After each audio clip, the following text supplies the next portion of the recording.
Students, আজকের ক্লাসে আমরা এক্সপ্যানশনারি ফিসক্যাল পলিসিস কি হয় সেটা নিয়ে আলোচনা করব। এক্সপ্যানশনারি ফিসক্যাল পলিসিস হচ্ছে একটা গভর্নমেন্ট পলিসি যা গভর্নমেন্ট নিয়ে থাকে কখন, যখন দেশের ইকোনমি একটা স্ট্যাগার সিচুয়েশনে চলে যায়, মানে দুর্বল অর্থনীতির মধ্য দিয়ে যায়।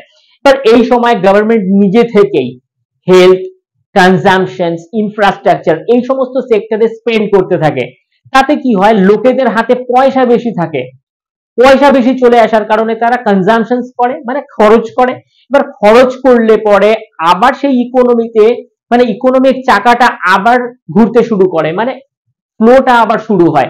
তো এভাবে ইকোনমিক্স চাঙ্গা হয়, মানে বুস্ট হয়। তো এই সিচুয়েশনটাকে আমরা এক্সপ্যানশনারি ফিসক্যাল পলিসিস বলি।